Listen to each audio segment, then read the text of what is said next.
Okay,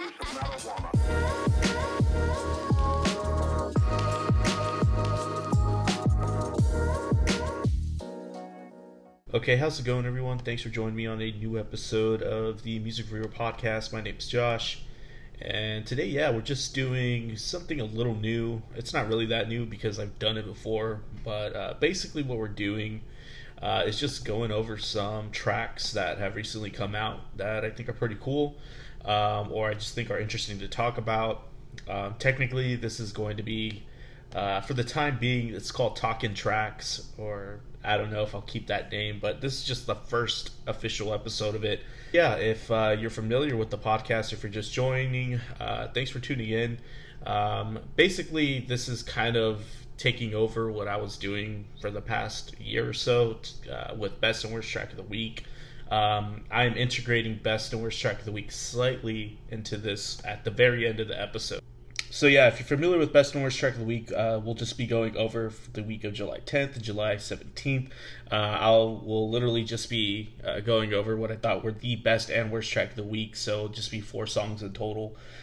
Stay tuned for that. But other than that, just before we get started, I want to let everyone know, the latest album review that dropped was for Modest Mouse's latest album, The Golden Casket. I had a few thoughts about that one. It's probably one of the longer episodes I've ever done, but they're probably one of my favorite bands from the 2000s and 2010s, especially like in the indie rock genre.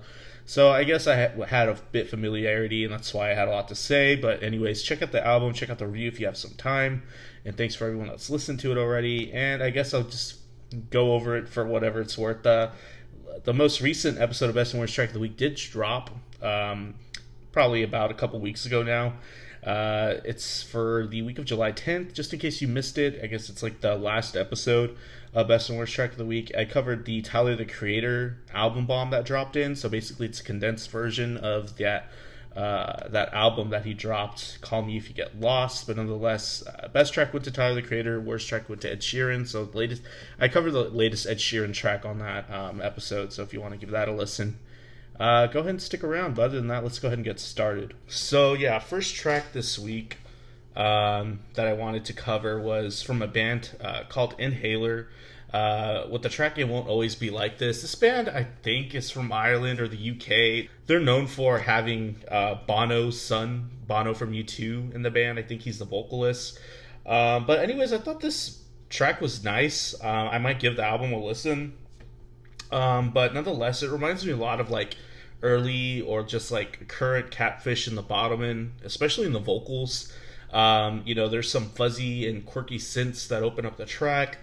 It's pretty standard British alt-rock. That's kind of what I got from it. It does a very good job of kind of like fitting into that genre.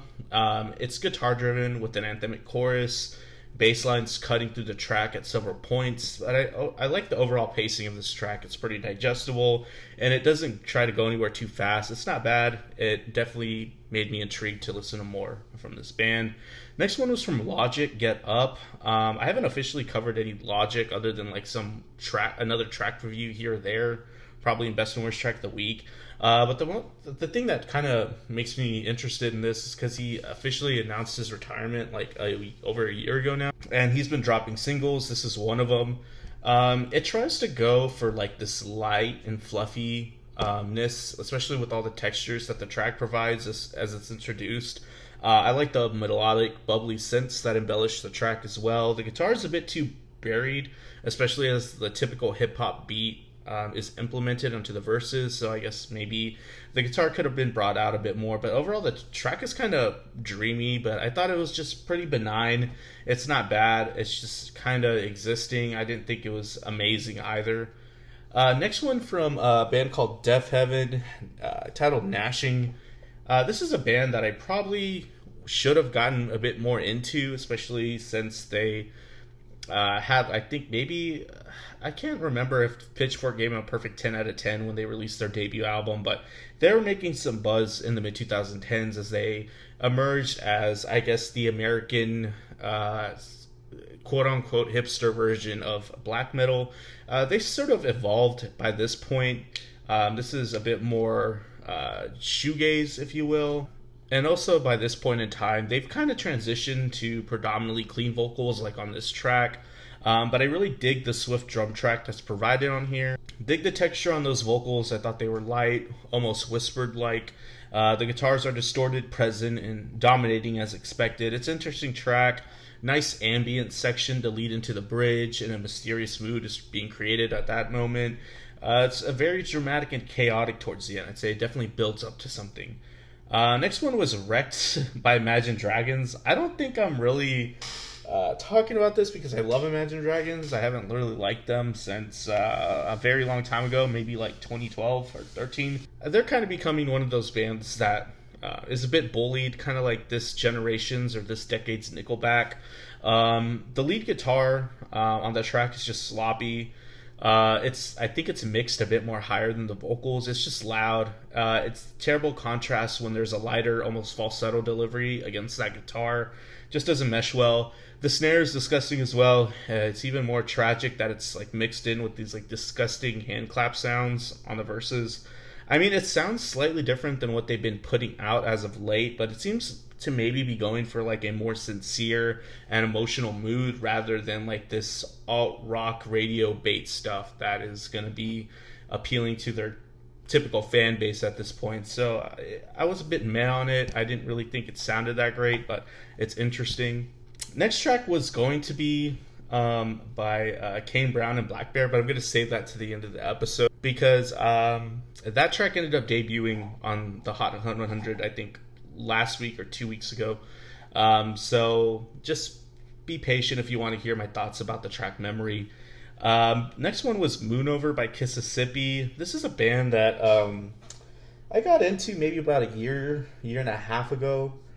And just by listening to a few tracks, I thought they were quite interesting. But this is definitely a left turn. I was a bit confused as I was listening to this. It's very upbeat and dancey and poppier compared to their typical, I guess, like indie rock, snail mail, soccer mommy-ish type style.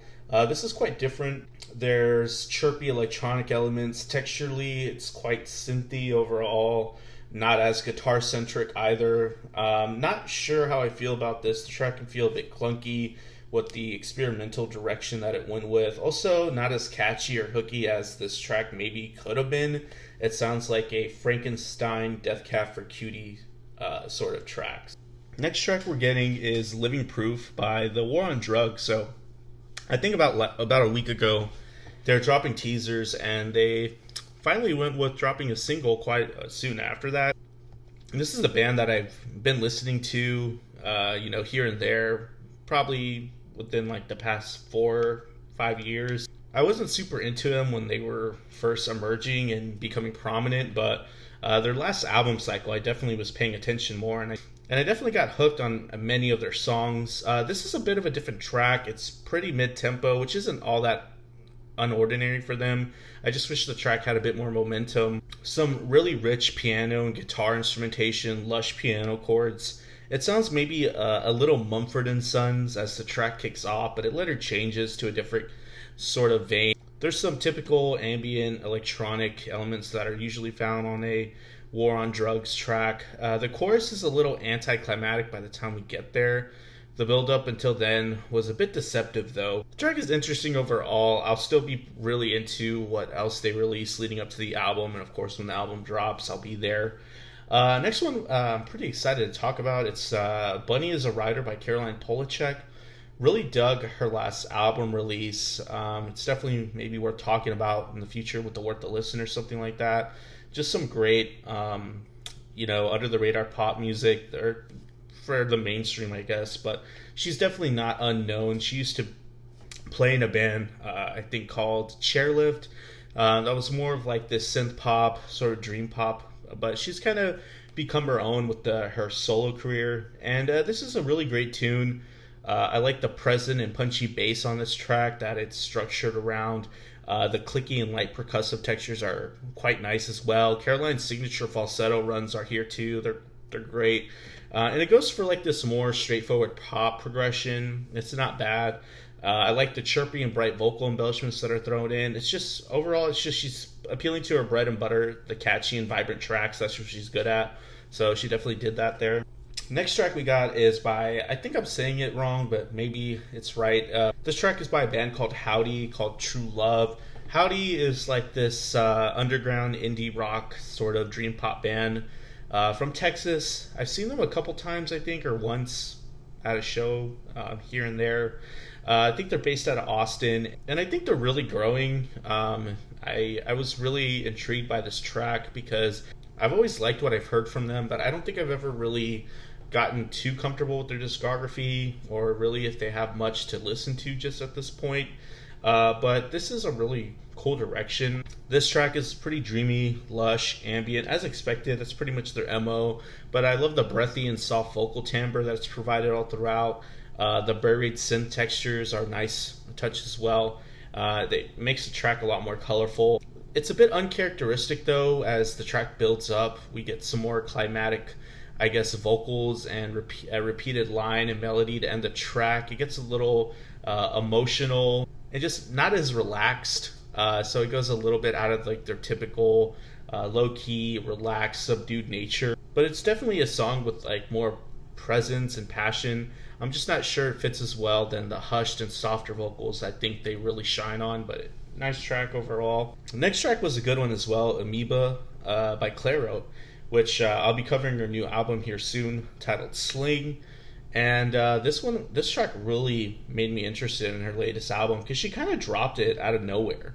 I didn't really see much marketing or I guess push for this album leading up to the release. But there's definitely a much more mature nature to this. Like she kind of left like the post-teen or like teen aesthetic that she kind of had going on in her, maybe even in her last album. I like the disco inspired drum track on here, the light and chirpy instrumentals that fill out the track quite nicely. It kind of reminds me of like that one track from the 90s, like that song Say That You Love Me. Actually, I guess that band's called The Cardigans, so it's a pretty well-known track. It reminds me slightly of like that sort of aesthetic.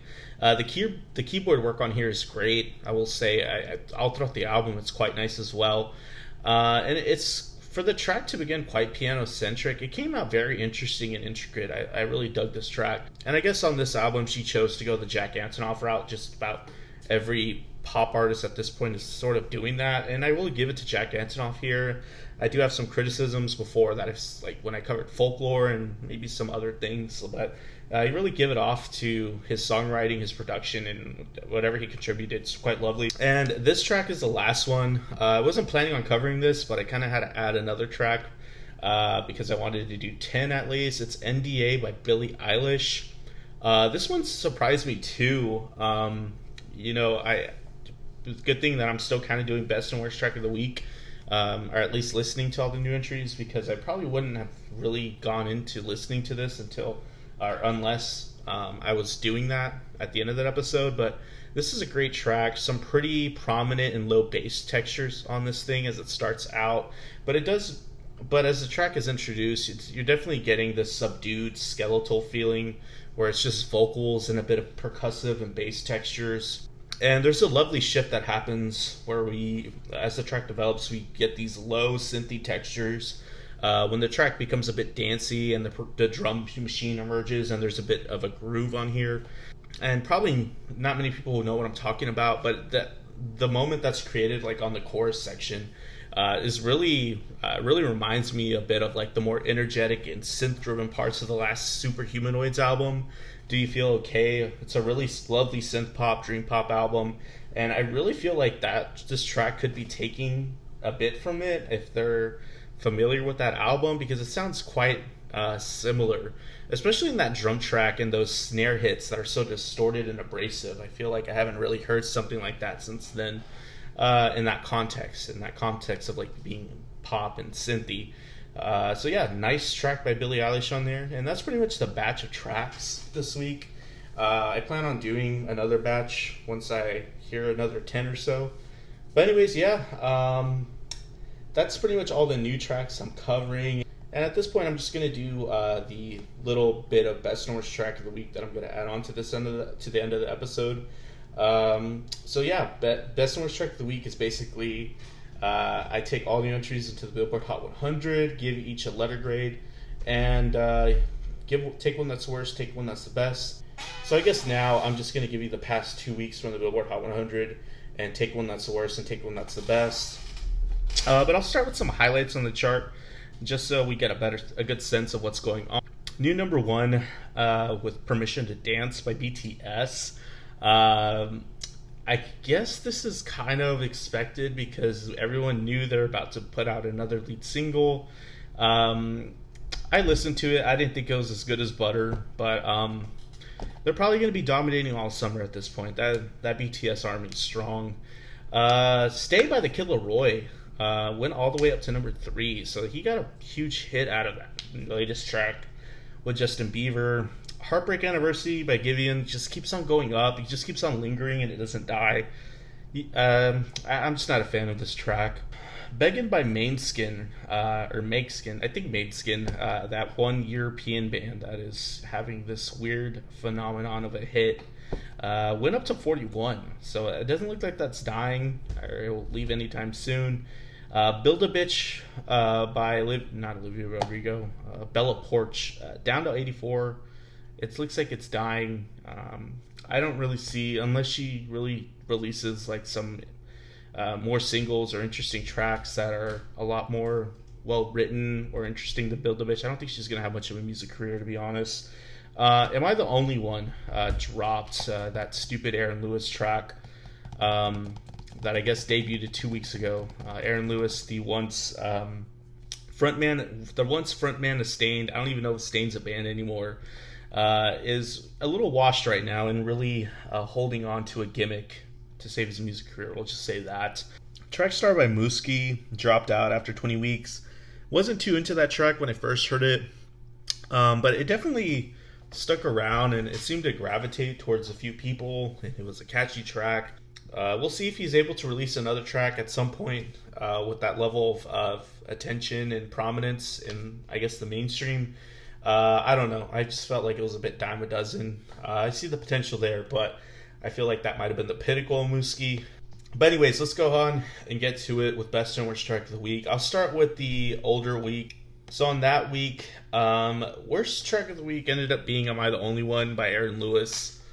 First of all, this track is structured around this cliche acoustic guitar chord progression that's a bit similar to like riffs I was hearing in the 2000s from bands like Lifehouse. It's very sanitary and predictable.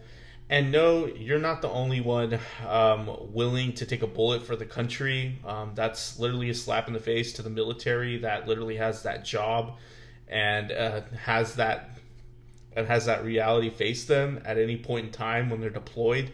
So no, quit whining like a little bitch about something as inconsequential as a statue coming down. I'm convinced this is a song written for Stained, at least like the guitar material, and they told him no, fuck off. And I don't know, on the track he's pretty much picking the most trivial bullshit. Am I the only one that quit singing along when they play Springsteen, shit like that? No one really cares that you quit singing along to Springsteen. And I just feel like the track is not self-aware. It's contradicting when he's acknowledging fallen soldiers at some point and whining like a little bitch, crying, am I the only one? No, obviously you're not the only one. This is just about the worst song I've heard in a while. So yeah, it was a default worst track of the week. And it's already out. So it was just manipulated bullshit for sales when it really was released. Best track that week, though, was from Big Red Machine featuring Taylor Swift with the track Renegade. I'm not too familiar with Big Red Machine, even though I dig Bon Iver, and I do like some of the Nationals music here and there. But I really feel like Taylor Swift stole the show on here. I like the swift and embellishing guitar riffs, though. The supporting vocals by Bon Iver that I think are performed by him. I don't really know. They're quite nice. The electronic elements and drum machines give me like similarity to like what Postal Service was doing at some point when they released their music. I like the bright accompanying guitar that's thrown in the second chorus. It sounds like a Taylor Swift song, honestly. I kind of wish this was the direction she went in, rather than like the more folklore kind of stuff. It's not bad. Nice development as more textures are added right after the bridge too. Interesting track here, captivating all throughout. So yeah, best track of the week goes to Big Red Machine with this. That was for the week of July 17th. July 17th, if anyone's confused at that. So yeah, that's best and worst track of the week for the week of July 17th. Sorry if I screwed that up earlier. It said 10th, but yeah, that was for the 17th. Next one's for July 24th. And yeah, worst track of the week ended up being Memory by Kane Brown and blackbear. I should have known better when I was picking tracks to talk about, because this was originally meant to be on the original 10 set of tracks that I was going to cover. That's why I had to add the Billie Eilish song, because this ended up being worst track of the week. Memory by Kane Brown and blackbear. First of all, I don't think this combo is organic or is supposed to happen. I think they're just trying to appeal to each other's fan bases. Mainly because I think Kane Brown is realizing he's just a placeholder for another act in country music to come around to make, this sanitary genre or sanitary style of boyfriend country. Because he's kind of old news now. I really do wish him a good career, but I think he's starting to realize he should just make pop music. And this honestly just sounds like Justin Bieber wrote it and Marshmello produced it. Like, there's no signatures twist in the production or the songwriting, mainly because there's no distinguishing traits, all throughout. Like, it's just kind of there, and it sounds like it was made for another combo of producer and singer to go with. It could have been Justin Bieber and Marshmello, and I wouldn't have thought twice about it. And again, with the undistinguishing characteristic, blackbear, when he comes in, sounds like he's 5 cents off from that verse he threw in on Monsters by All Time Low. It sounds like he just literally kept the same flow and just changed the lyrics up. The vocals are so synthetic too. Kane Brown just sounds like a completely different artist when he's singing in that higher register. It sounds forced, and it's a commercial collab. Like, I think they're literally just doing this to boast their names. But anyways, yeah, that was worst track of the week. It wasn't as bad as the Aaron Lewis thing, though. And best track of the week was an interesting one, De Museo by Bad Bunny. Wasn't expecting to be this into a Bad Bunny track, especially after, hearing the past couple of cuts he's done. It seems like he was running out of ideas. But this is honestly one of his better performances in recent memory. He has a buttery smooth tone on his voice on here that displays tons of range. Nice meshing of the rap and singing. The anticipation that's created right before the drop halfway is amazing. I love the running synths that guide the track. Some lighter and fluttering synths too that embellish it all throughout. It just has his signature traits on here that make him original. It sounds sinister at times too. I think that's kind of when he's best. He's making like this dark sort of mood in the music, and it comes out here. So yeah, nice track from Bad Bunny for the week of July 24th.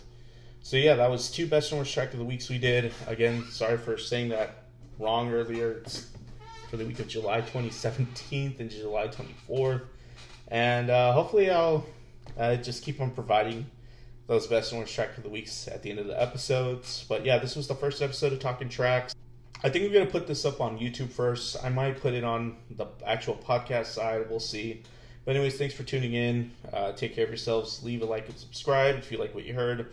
Leave a comment, good or bad. Also, check out the Music Career Podcast on Spotify or TuneIn or whatever streaming service you listen to podcasts. I'll see you later.